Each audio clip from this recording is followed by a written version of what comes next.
Alright, so good morning po. Isa na naman pong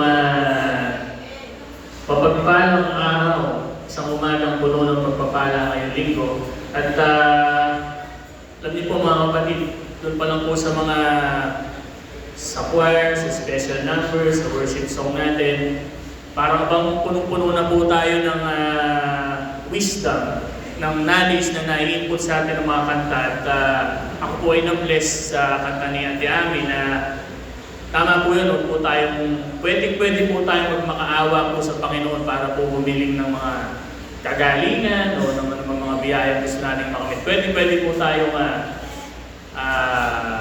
manghingi ng tao at magmakaawa sa ating Panginoon. At sa inawit naman nila Ma'am Lon, totoo po yun, hindi po nagkukulang ang ating Panginoon. Ano man po ang ating dinaranas, lagi pong sapat.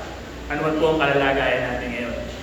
So, bago po tayo magsimula, nais ko lang po sana kayo ay hilingin na tumayo upang tayo ay manalangin. Ama naming makapangyarihan sa lahat, kami po ay pupulit at papasalamat sa araw na ito na niloob niyo po na kami po ay magkasama-sama muli, magkatipon-tipon upang pag-aralan po ang iyong banal na salita. Dinadalangin ko po na ikaw po ang pumagitna sa aming harapan at dalangin ko po na huwag pong makita ang aking kahinaan, bagkus ikaw po ang pumuspos sa akin ang iyong banal na Espiritu upang lalo po nilang maintindihan ang aming paksang tatalakay. Ito po ang aming samot dalangin sa malugos na Panginoon Yeshua Christ. Amen. Ari na po tayo magsiupo. So, kung inyo po matatandaan, nung nakaraan po na ang inyong lingkod ay tumayo sa inyong harapan upang mangaral ng salita, atin pong pinag-aralan ng buhay ni Zacchaeus na kung saan ang isang maniningil ng buwis o may tuturing nating makasalanan mga panahon ngayon, binago ng ating Panginoon at hindi lang po siya basta binago, bagkus natuto po siyang magbahagi ng sobrang kanyang kayamanan ay ibinigay po niya sa mga mahihirap.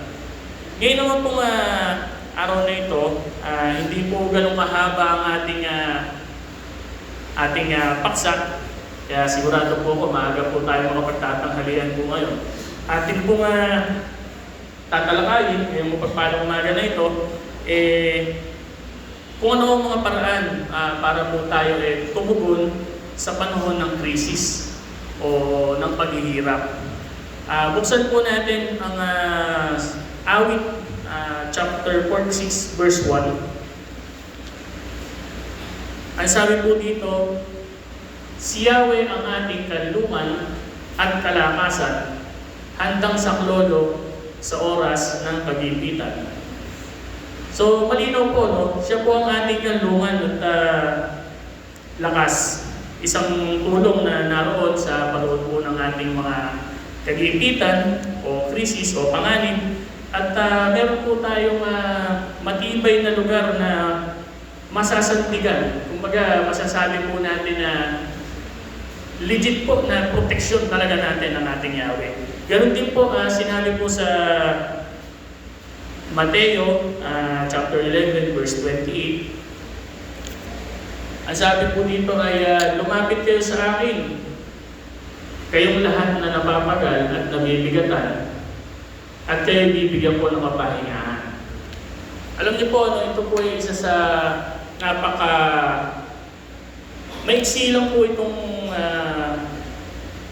verse na to, pero sobrang lalim po niya.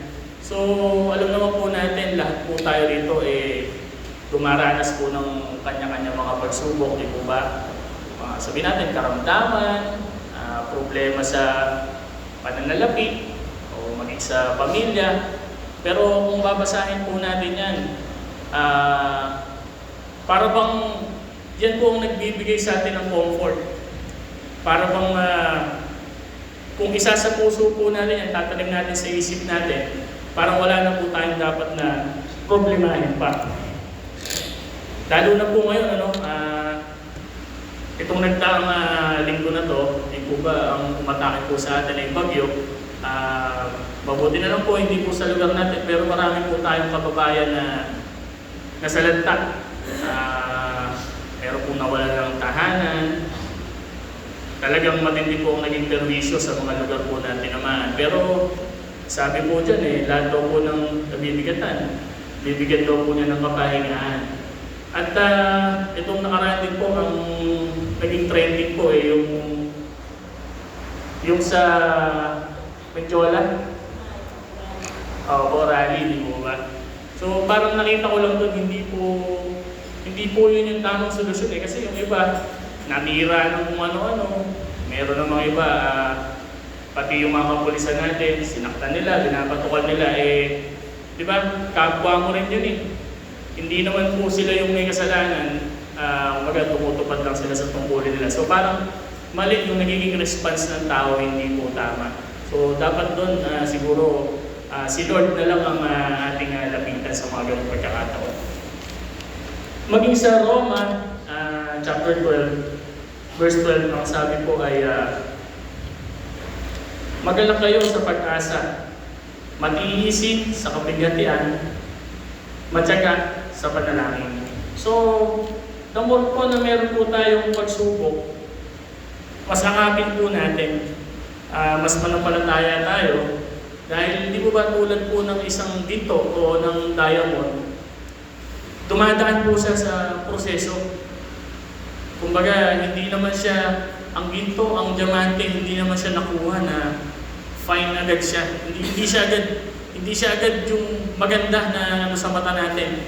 Dumaan siya sa process para sa mga paghihirap. Sabihin ko, para siya maging alahas o mas magkaroon ng value. So sabi po, matiisi sa kapighatian, matyaga sa panalangin. Example nga po na buhay dyan, napatotoo si Ate Ami. Matiis sa pagkapighatian. Dahil naalala ko, bata pa po ako, si Ate Ami talagang nahirapan na po sa panikmanahog lang. Tapos parang laging masakit yata ang ulo ni Ate Ami. Pero tingnan niyo po, andyan po lagi si Ate Ami. Pwede mo pa natin palakpakan si Ate Ami na appreciate ko lang. Diba? Ano, birthday po ba ni... Happy birthday po. Birthday niyo na po pala. Ilan taon na po kayo? 53? Parang 43 lang Hindi, nakaka-bless lang po yung gano'n, diba? Kasi yung kompleto nga, wala ka namang kapansanan.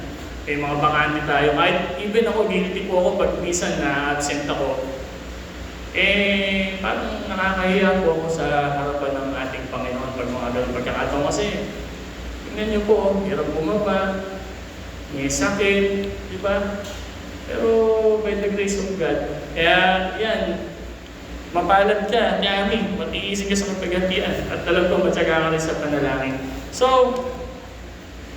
talakayin po natin yung paraan po tungkol sa panahon ng krisis. Ang una po rito ay kinakailangan po na harapin natin ang krisis ng may pananampalataya. So, ang krisis po ay bahagi na ng buhay. Sakuna, sakit, kaguluhan, kawalan ng trabaho, maging personal na problema. Pero sa halip po na tayo ay magpadala sa takot, ipaalala natin sa sarili natin na hindi po tayo iiwanan, hindi pababayaan man ng ating Yahweh. Ang sabi po sa Hebreo 13:5, anong paraan hindi kita pagkukulangin at sa anong paraan hindi kita pababayaan. So malinaw naman po ang Yahweh po ang nagsabi. So dapat po pag dumadanas po tayo ng krisis, harapin po natin ang may pananampalataya, hindi po kung ano-ano ang pamamaraan. Yan po ang number 1 na dapat natin gawin, manampalataya po tayo. So, ipapaalala ko lang po sa inyo, ang pananampalataya po, hindi naman po yan ibig sabihin tayo parang tinatanggihan natin yung sakit ng sitwasyon. Kasi normal po lahat po tayo talaga dadanas po ng mga sakuna, mga pagsubok, krisis. Pero ang dapat po nating paniwalaan dyan, higit sa lahat ang kapangyarihan ng ating Yahweh kaysa sa anumang mga suliranin o pagsubok o krisis sa ating buhay. Yung pong naalala ko po yung sa Bible po, no? Yung sa Marcos na chapter 4, 35 to 41, yung si Jesus ay yung kakabilang ibayo sila, yung sasakay po sila ng bangka, tapos bumabagyo. Yung mga disciples niya, yung mga kasama niya, di mo ba natakot? Kasi siyempre, bumabagyo nga talagang malakas yung alon, malakas yung hangin.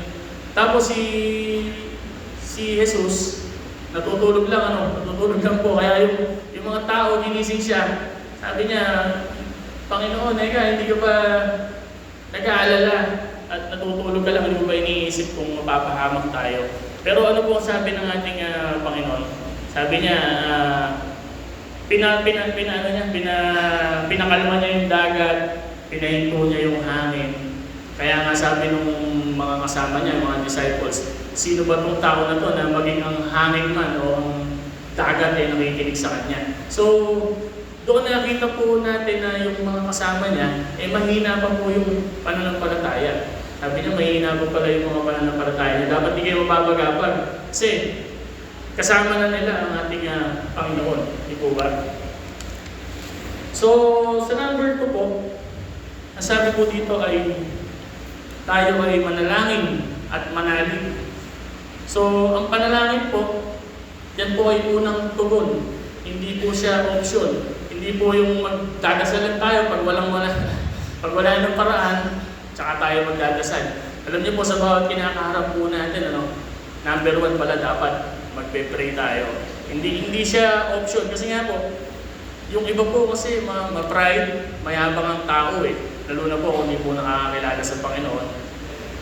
Pag huli na ang lahat, at saka lang po sila lalapit sa ating Panginoon. Di po ba? Saka lang po sila magdadasal. Mali po yun. Kasi po sa panalangin, tayo po nananalangin, ito po ay sign ng humbleness.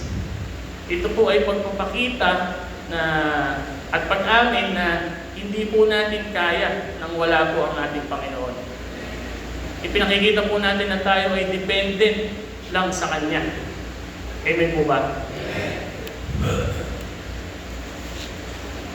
Ang halimbawa po nito ay hindi po ba ang isang anak kung tayo po ay mga bata.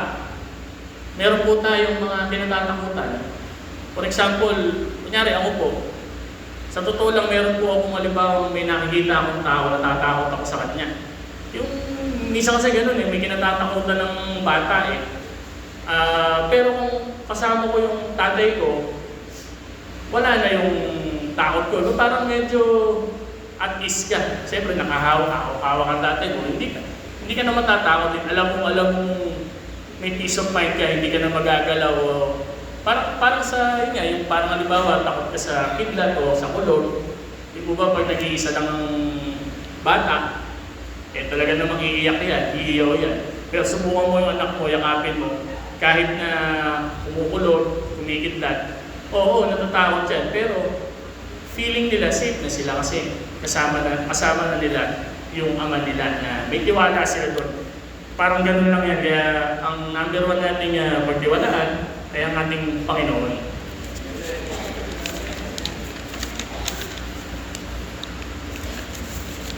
Tapos sa Bible naman po, meron siyang isang, kung naalala niyo po yung kwento po ni Daniel sa mga leon.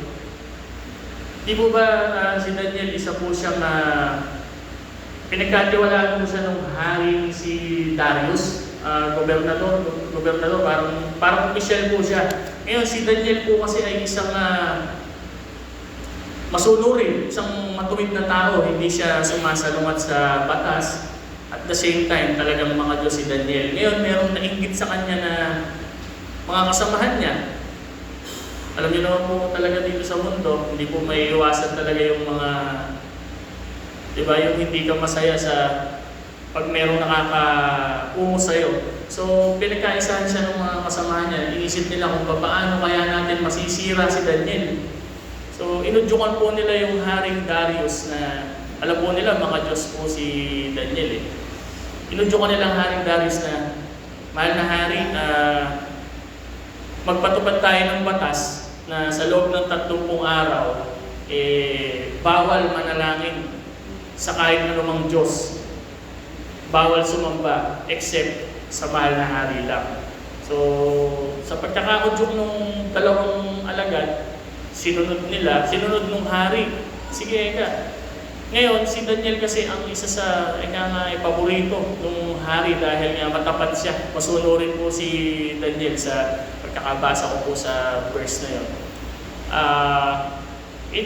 Nung pinatupad na ng hari, sabay naman nag-spy yung dalawang kasamahan niya at nakikita nga po nila si Daniel na 3 times a day nananalangin. Kada uwi, nananalangin 3 times a day. So nag-report po yung dalawa dun sa hari. At ang nangyari nga po ay wala siyang nagawa kundi parusahan. Kahit labag sa loob niya, paparusahan nila si Daniel. Si Daniel nga po ay ilagay sa kulungan ng mga leon. So nung nilagay po sa kulungan ng leon si Daniel, parang hindi po bukal sa loob ng hari na gawin yan, pero dahil siya po ay merong isang salita, ipinakulong niya si Daniel. At nung umuwi po siya, hindi po siya, balisa po ang hari.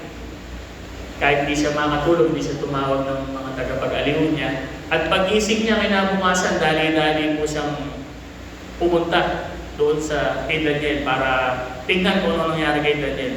At nang masumpungan po niya si Daniel, tinawag po niya si Daniel. At ang nangyari po, si Daniel po, wala man lang pong kahit isang galos.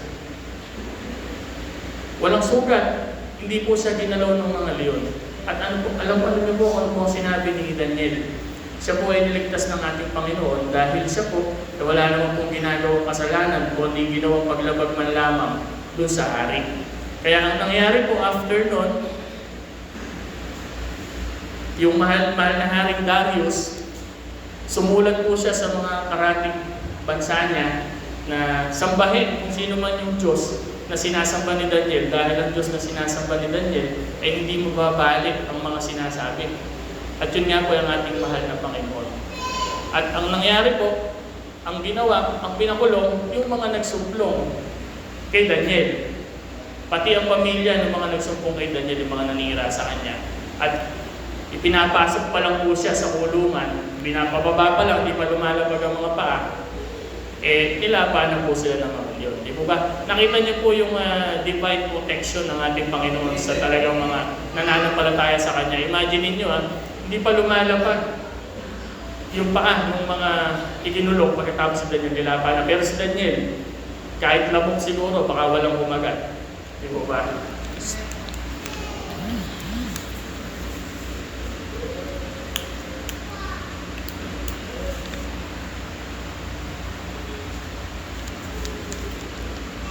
So, pangatlo na po tayo.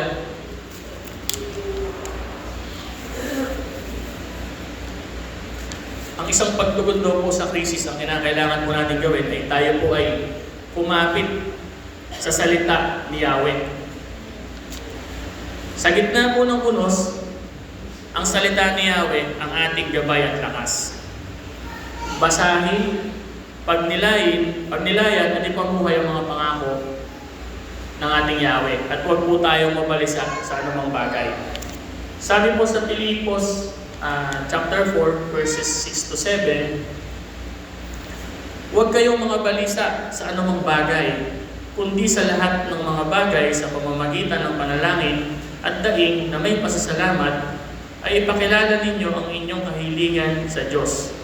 Ang lahat ng bagay ay gumagawa sa ikabubuti ng mga umiibig kay Yahweh.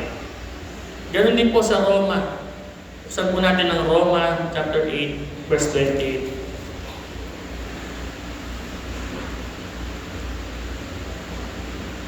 At nalalaman natin Alalahanin ang lahat ng mga bagay ay nagkakalakip na gumagawa sa ikabubuti ng mga nagsisiibig sa Diyos. Sa mga tuwid bagay, hindi akong mga tinawag alinsunod sa kanyang nasa.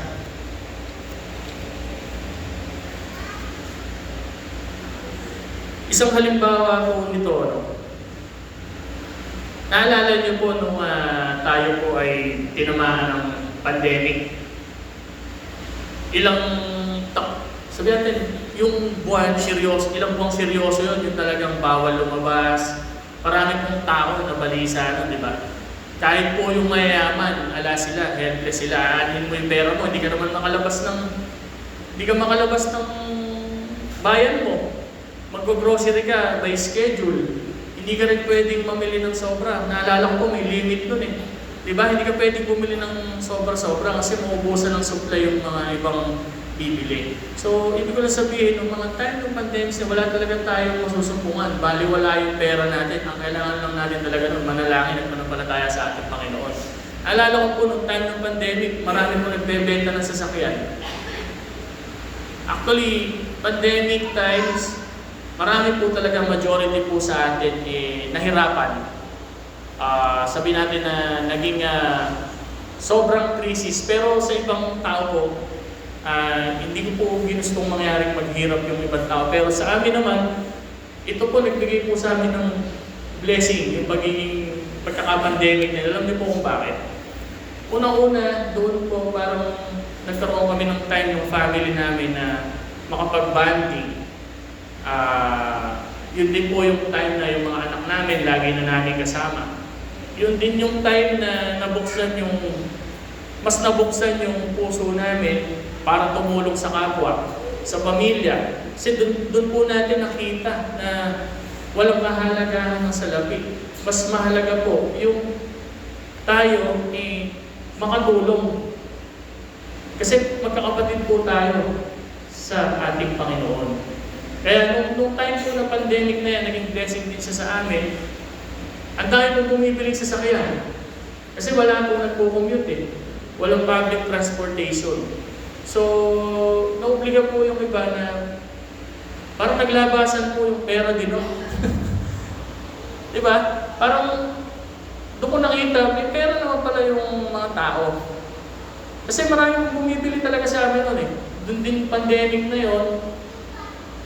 Doon din po kami yung time na nakabili po kami ng bahay. Dahil nga po ang daming customer eh. Tapos yung mga nasa Manila, mga nakatira sa mga villas or condominium, yung mga sasakyan nila, binibenta na nila ng mura. Bakit? Kasi hindi nila alam kung kailan magiging normal ulit yung buhay. Wala namang bumibili sa Manila kasi wala namang... Nasa probinsya po ang tao, nag-uwian po sa probinsya yung iba. Kaya ang dahil pumuran sa sasakyan, kaya sabi ko po, naging pagsubok po sa maraming tao, pero naging blessing at naging eye-opener din po sa iba yung naging pandemic natin. So ang kailangan lang po talaga natin sa mga ganung pagkakataon ay kumapit tayo sa salita ng ating Yahweh. Kasi mga times po na hindi mo na alam yung gagawin mo, helpless ka na doon. Word of God na lang po ang ating sandigan sa mga panahon. So pang-apat po, ang sabi po dito, tayo daw po ay magtulungan bilang magkakapatid. So ang krisis po pala, pag nangyayari po ang krisis, hindi lang din po pala ito para sa ating sarili, kundi ito po ay pagkakataon upang magpakita ng malasakit at pagtutulungan. Chance mo na pala to pag may krisis. Hindi man ikaw yung dumaranas, pag alam mo may krisis yung kapwa mo, binibigyan ka ng chance ng Panginoon na tayo ay makatulong. Hindi man po sa pananalapi, maaaring sa mga payo, sa panalangin, di ba? Sa simpleng pagtapik sa balikat, kaya mo yan. Nakakapagpalakas po ng loob yung ganun eh. Hindi naman nagbigay ka ng pera, hindi laging ganun. Pero yung mga words of peace lang, di ba? Pagsishare po ng salita ng ating Panginoon, yan po ay higit na nakakapagpagaan sa pakiramdam ng kapwa natin na dumadanas ng krisis. At ang sabi nga po, ang unang iglesia ay nagbabahaginan upang walang magkulang. Ang sabi po sa Gawa, chapter 2, verses 44 to 45, sabi sa 44, at ang lahat ng mga nagsisisampalataya ay nangagkakatipon at lahat nilang pag-aari ay sa kalahatan. 45, at ipinagbili nila ang kanilang mga pag-aari at kayamanan at ipinamahagi sa lahat ayon sa pangangailangan ng bawat isa. So, sa mga panahon ng bagyo, sakit, kahirapan, isang tawag po sa atin yun para tayo po ay makatulong sa kapwa natin. Gusto po ng Panginoon ay tayo po ay maging isa. Di po ba ang tao, kapag ka po sumakit po, kahit nakalingingan lang natin, ang daliri natin sumakit, di po ba buong katawan apektado? So dapat ganun din pala tayo. Pag ang nakapaligid sa atin, ang kapwa natin ay nabibigatan, dapat ganun din tayo nabibigatan. So meron tayong obligation na kailangan namin tulungan yung kapwa nating nahihirapan. Tama po ba yun? Kaya nga nung panahon nung panahon ng yung Haya, yung Yolanda, doon bumuhos na natin yung humanity. Marami po, di ba, iba't ibang bansa, iba't ibang tao, nagpadala po ng tulong sa yung mga tinamaan ng Yolanda, di ba? Ibig sabihin, yung mga ganung pagkakataon, nangingibabaw pa rin yung humanity. So, yan po ang mga dapat nating tularan. Actually, hindi na po natin dapat hayaang humantong sa ganun.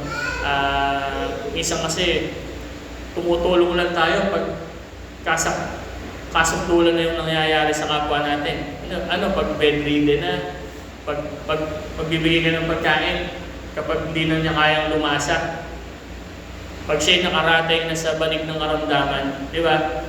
So dapat talaga matuto tayo mag-initiate, magpakita tayo ng care, ng love sa kapwa natin, kahit na hindi lang sa panahon na may karamdaman o may problema.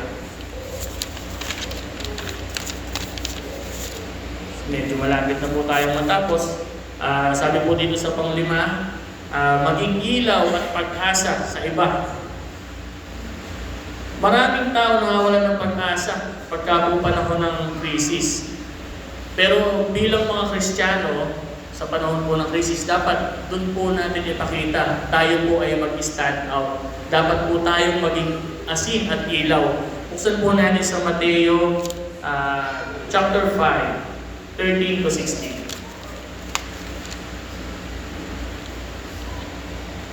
Sabi po sa verse 13, kayo ang asin ng lupa, ngunit kung ang asin ay tumabang, ay ano ang ipagpapaalat? Wala nang ano pa mang kabuluhan, kundi upang itapon sa labas at yurahan ng mga tao. Kayo ang ilaw ng sanlibutan, ang isang bayan na natatayo sa ibabaw ng isang bundok ay hindi maitatago. Hindi rin nga pinaniningasan ang isang ilawan at ilalagay sa ilalim ng takalan, kundi sa talagang lalagyan ng ilaw at lumiliwanag sa lahat ng nasa bahay. Lumiwanag na gayon ang inyong ilaw sa harap ng mga tao upang makakita nila ang inyong mabubuting gawa at kanilang walhatiin ang inyong Ama na nasa langit. So dapat daw po tayo sa panahon ng kadiliman, dapat tayo magsilbi tayong ilaw, magsilbi tayong kandila. Ang laki po ng responsibilidad natin bilang mga Kristiyano. Alam niyo po, sa totoo lang, yung mga taong hindi po nakakakilala sa Panginoon, mas lesser pa po yung kasalanan nila kung sila gumagawa ng kasalanan. Bakit po? Hindi po sila open Hindi po sila open sa salita ng ating Panginoon. Pero tayo na nakakaalam, tayo mga Kristiyano, alam natin ang tama at mali. Kung di po natin gagawin, mas kasalanan po yun sa Panginoon. So, lagi dapat tayong mag-stand out sa kapwa natin kasi yun po yung isa sa mga kaparaanan kung paano po natin sila mahihikain na sabay ng ating Panginoong tagapagligtas. kailangan po nilang makita yung difference ng Christian sa non-Christian. Di po ba? Kasi Kristiyano ka, dapat hindi ka Kristiyano sa salita lang. Kristiyano tayo sa gawa. Mas mainam po yung walang masyadong salita-salita, pero gumagawa. Amen po ba? Alam niyo po, sabi ko nga po sa inyo, ang mensaheng to, maiksi lamang, pero kung atin naman pong pakikinggan at uunawain, madali po siyang titimo sa isip natin. Hindi po siya ganun, hindi naman po siya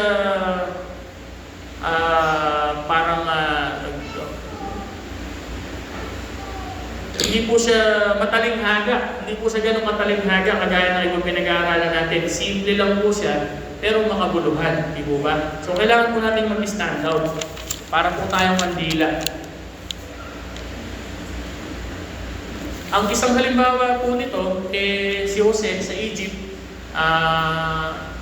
siya po ay pinagbili po siya ng pamilya niya, si Joseph. Pinagbili po siya ng kapatid niya, naging alipin po siya, napunta po siya sa Egypt. Natatandaan niyo po yung story na yun. Naging alipin siya sa Egypt, pero dahil po sa mga kakayahan niya, magaling siyang yung mga panaginip niya, binabahagi niya, nagkakatotoo dahil sa talent niya. Naging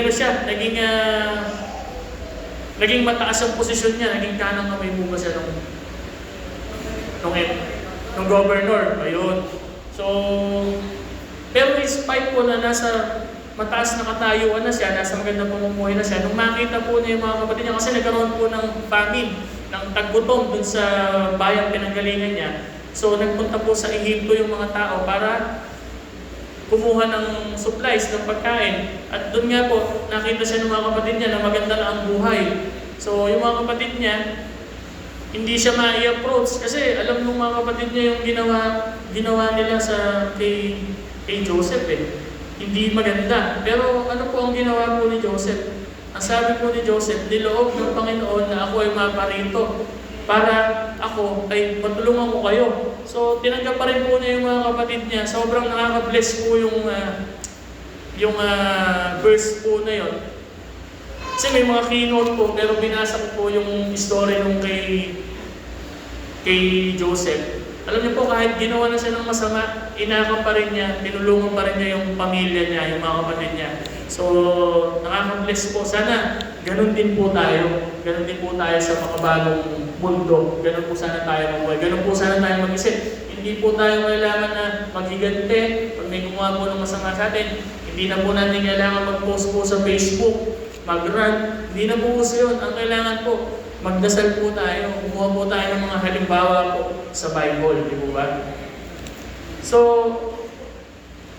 dito na po tayo sa conclusion natin dahil ang crisis po ay hindi naman natin maiiwasan.